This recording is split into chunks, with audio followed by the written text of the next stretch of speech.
Hi, I'm James Shillinglaw. I'm here with Kevin Sheehan Jr., who is president of Bahamas Paradise Cruise Line. And if you don't know Bahamas Paradise Cruise Line, you should. It's a company fairly new. We're going to talk to him a little bit about that. And we're going to talk to him about how Bahamas Paradise Cruise Line is handling this crisis. And in fact, they just had some big news that we published that got quite a lot of readers, but we'll talk about that in a minute. And you're going to find out all about that and more on Insider Travel Report. Now, Kevin, as I said, let's just review.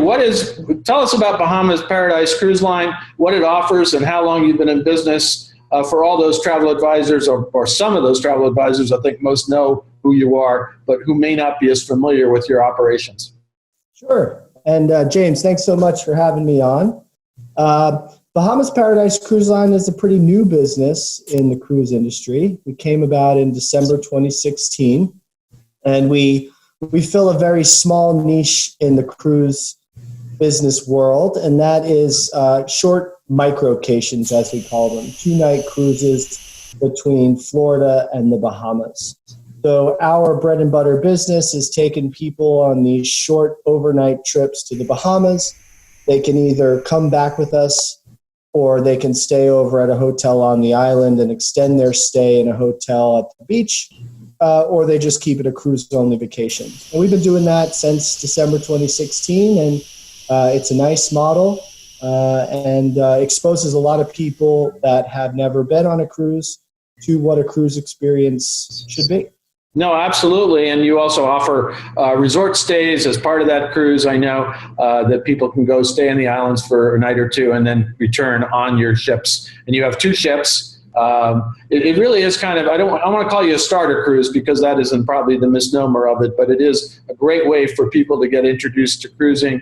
And it's not that far away from the United States. Now, that said, let's talk about Bahamas Paradise Cruise Line today. How are you working through this crisis, and what steps have you taken to kind of get through it? Right. Well, we paused sailings along with the rest of the industry back when the crisis started to get a little bit unwieldy, and I think that overly cautious step was a good move. Because as our cruise line has avoided any infection on board, whether crew or passenger. So that's been great. I know some of the other cruise lines have taken equally cautious steps, and unfortunately they didn't get as lucky, but we were fortunate. So we've had our ship sitting idle for quite a while now, and we are anxious to get back to work, but we won't be getting back to work until it is a safe environment for our passengers and our crew members to enjoy their travel and return home safely. So we're still sitting by. We're developing new operating procedures to make sure that when people board, and it started to show up in cruise terminals before we paused sailings, just taking temperatures, filling out health questionnaires. But I think we're going to have to amplify a lot of those procedures to make sure that, one, we are doing everything we can to avoid any sort of infection. But 2, we also want to make sure we're showing our passengers that we take this incredibly seriously so that they can enjoy their vacation. At the end of the day, we're all about bringing joy. And if you are worried about something that we can control, it's our job to make sure that we take that worry away and give you the comfort that you're going to have just an excellent vacation. Actually, I think I saw published that it may be delayed again, but you had a restart date of somewhere in mid-June, I think, at this point, but who knows what's going to happen with that. Right. I mean, we are aggressively trying to get our June start date for our Grand Celebration ship, and then we have a July start date for the Grand Classica. So what we'd like to do is stage the rollout of our vessels to make sure that we're just fully focused, one at a time. We're a small cruise line. We don't have a lot of the bandwidth that the other lines do. So we just want to make sure we're incredibly detailed and focused on executing the right plan when we relaunch, and then we'll take it from there. Well, that's a good strategy, and I think the other thing is that do you think Bahamas Paradise Cruise Line is well positioned to get business back a little more quickly than others, both because your cruise itineraries are fairly close to the U.S. and many of your guests may actually drive to your home port, right? Yeah, I mean, the industry has been affected across the board, but as far as being positioned within the industry, I'd like to say we're strategizing about this long ago, but at the end of the day, we just kind of got lucky. Being in the short itinerary cruise, I personally believe that that's going to be the first segment of the industry to bounce back.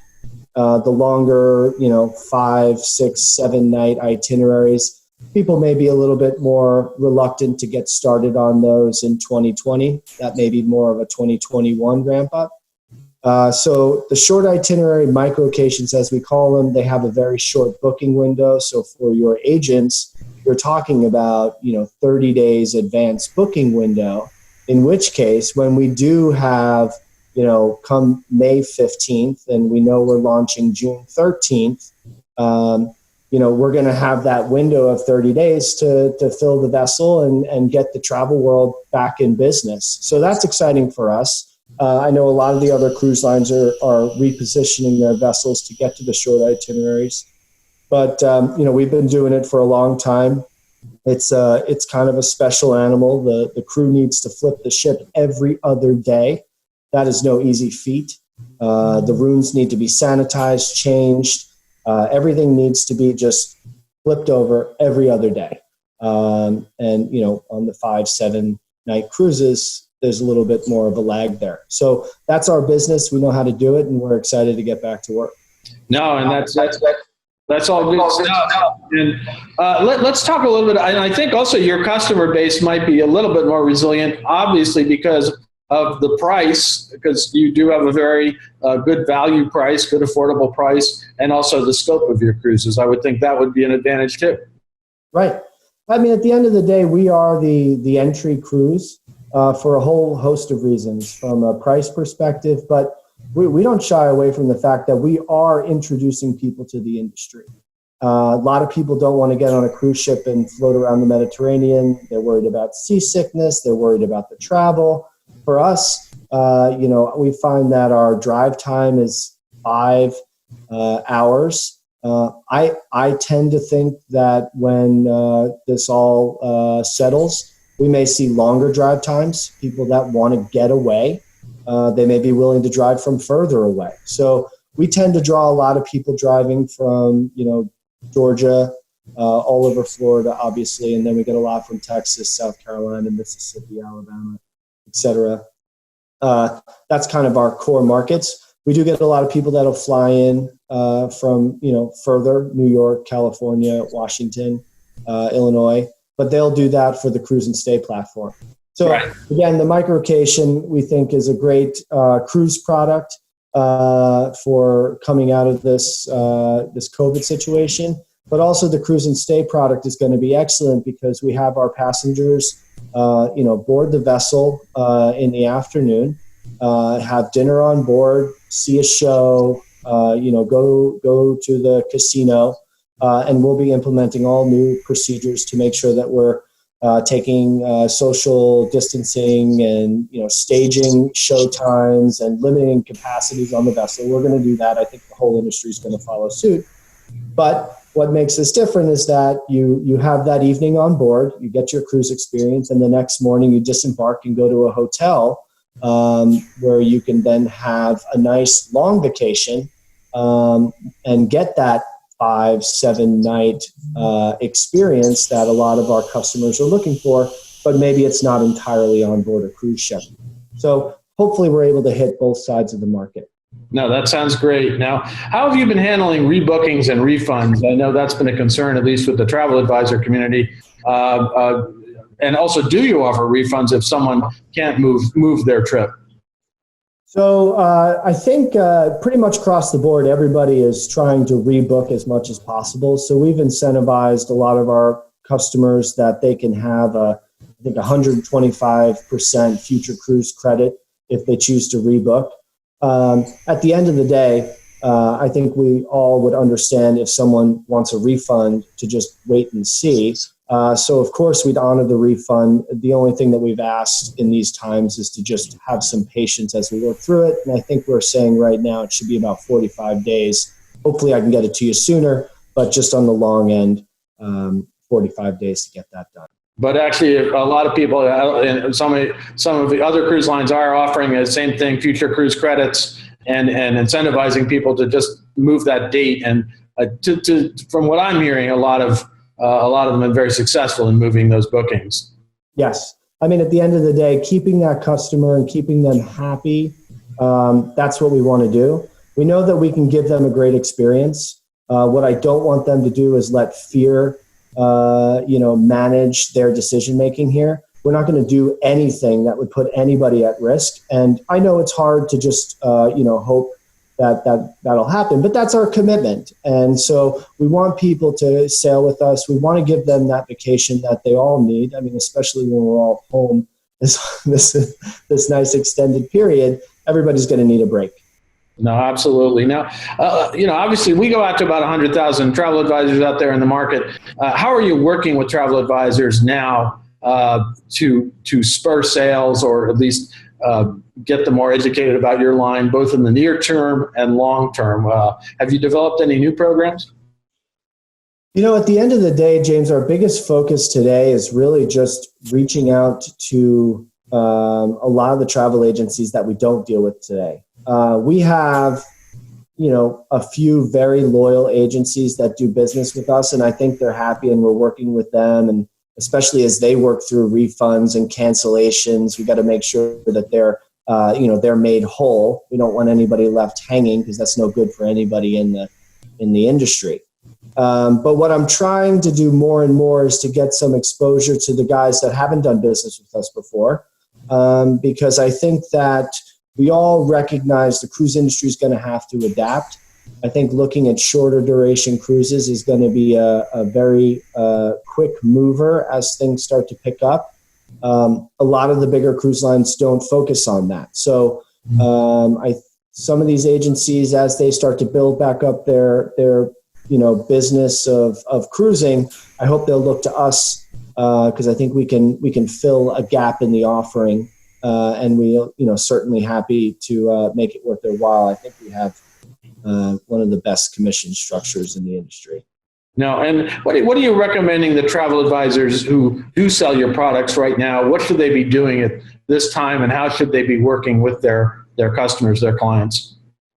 Well, I think we got to stay close to our clients and customers. And what I'm trying to do is make sure that we communicate with our customers often. From a social media and marketing perspective, we're talking about creating our towel animals and how you do that from home. I've always wanted to do towel animals. I guess I got to watch a webinar that you have and see what I can. The secret's out. We're going to tell you exactly how to do it. So you can do it from home, or you can just let us do it when you come back on board. Well, that would be good too. Either way, we got to keep our customers front of mind. We got to make sure that they remember that cruising is, a fun, bringing joy experience. I think there's a lot of fear of, what's next for everyone. And I think it's important that with travel advisors and the cruise lines, we all kind of band together here and keep that idea that all we're really doing is exposing people to travel. And that's a good thing. So we'll get back to business for sure. We just got to be a little patient. Now, overall, I mean, obviously cruising has taken a real hit in the negative publicity that's going on, really a rash of negative publicity. And as everybody keeps pointing out to me, there actually have only been about 50 deaths, not on cruise ships or right after, related to coronavirus, in contrast to what people may think.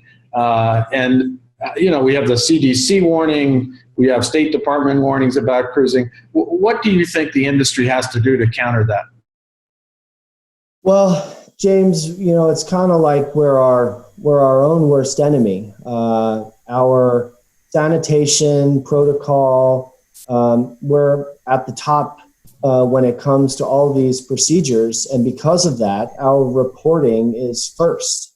So whereas a traveler infected with COVID may have been in and out of a hotel, they have no record of that. However, we have protocols for quarantining people if they get sick. We have doctors and nurses on board to take care of anybody that has health needs. So, as a result of that, we're at the kind of front of the line of reporting. And I don't think that should change. We need to be, diligent about making sure we track anything that comes on board. But that's just the nature of being in the cruise industry. So I accept that. And we got to just, then that as a result of that, we have to be the first, the foremost, and the most professional on improving our protocols for sanitation and safety. Well, you're absolutely right. And I think actually we could turn all this stuff on the head, because that it is the most, highly visible industry in terms of health protocols and things that the cruise ships have had to do for a long time, whether it was for norovirus or other things. Now, I think the days of us all getting a little form as we check in and just checking the box and say, we're not sick, and signing it might be over, fortunately. But you're absolutely right. I mean, this is an industry that has been really in the spotlight for health and safety. And I just think we need to figure out a way to make that an advantage as opposed to disadvantage. Right. I mean, at the end of the day, James, and I've done my little back of the envelope, you get on an airplane, you have about 6 square feet of personal space on the whole airplane. On a cruise ship, you have a private cabin that's been wiped down daily. You have restaurants, and we're going to start moving tables around so there's more space between our guests. We're going to start staging the entertainment so we're never, filling up the theater. And we're going to cap the levels on the ship. At the end of the day, again, the cruise industry is very big. The mega ships that have 4,000, 5,000 passengers, that's a lot of people on board. For us, we're looking at numbers that are a lot more manageable, and keeping it that way so that we can create that social distancing and give people the comfort that they're in a safe space. And at least in the near term, that's going to be critical to get the trust in the industry back. No, I absolutely agree with that. Now, you actually recently made some news. In fact, yesterday that you announced that Bahamas Paradises Cruise Line was helping to find a cure for COVID-19. And in fact, you were donating computer time to a group that then gives up to medical researchers. Can you tell us a little bit about that effort? Sure. And, as much as it's a great effort, it takes a little amount of work for us to do that. It still does not compensate for anything that these frontline employees are doing, and doctors and nurses. But at a minimum, and what the rest of the industry should do is, as we sit idle and as we sit waiting to restart, we got just hundreds and hundreds of computers sitting doing nothing in these headquarters of the different cruise lines. So what we said is, okay, let's turn them on.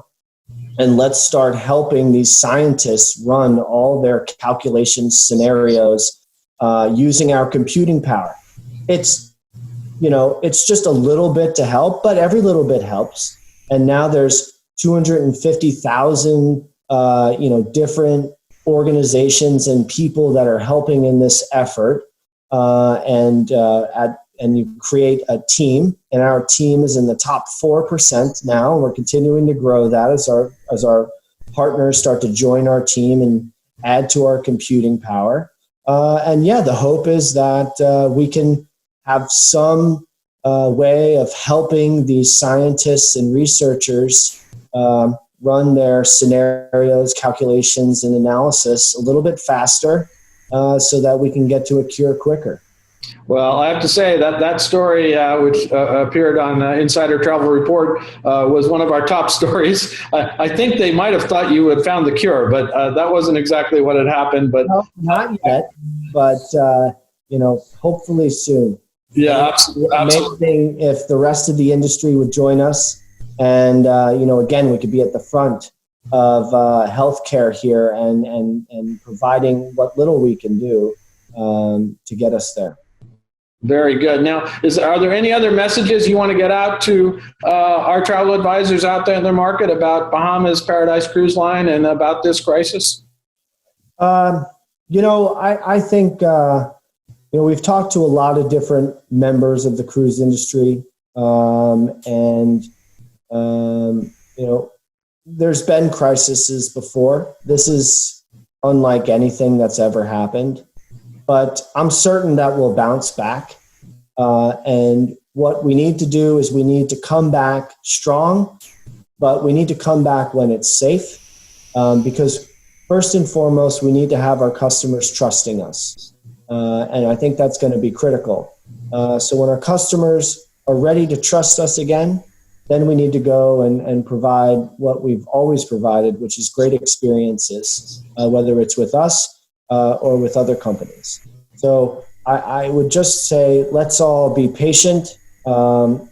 This'll pass, and we hope that when it does pass, we can all be working together, and we'd love to work with those of you that we haven't worked with yet and give you the great experience that we've always been doing. Well, Kevin, thank you very much for taking the time to speak with us today. I've been watching as your line has been growing. I think it is a great way, a great entry point for cruising. There really wasn't that type of entryway. Some of the other lines have introduced 3, 4, 5 day itineraries to try to get a little business that way, but that's your specialty. And in fact, since we're doing this in Zoom and I can't actually take you on board the ships, here's the Grand Classica. There you go. Here's the Celebration. So they're getting ready. Where once we hit the ground running, we'll be sailing in no time. Well, I just have to add one more thing. I mean, you've actually been through a crisis very recently with the hurricane in Grand Bahama. And I remember I was actually in Grand Bahama a month after it all happened. And I looked over and I saw one of your ships over there. I guess it was delivering supplies. So you unfortunately have had a history and not unfortunately, but you have been helping out in those situations in the past. So kudos to your line and what you've done. Thanks. Yeah, no, we have to get back to Grand Bahama soon. Grand Bahama, we serve a lot of purposes there, not just as a cruise line, but we also bring goods, supplies, and we help the Bahamians get over to the mainland when they need to, go shopping or take kids to school or things like that. So we are pretty essential in their everyday life. So I am eager to get back to work, not only for the cruise business, but we do provide a little bit of a lifeline to that island. So I don't want to leave them hanging for too long. They are coming back from the hurricane, so we need to make sure that they're getting rebuilt, and this has been a long pause for them. So. Excellent. Well, thank you again for your time. Great to see you. Hopefully we'll see you live one of these days somewhere. I urge everyone to take a look at what Bahamas Paradise Cruise Line is doing now, and most recently with the hurricane situation. Thanks, James. Have a great one. I'm James Schillinglaw, and this is Insider Travel Report.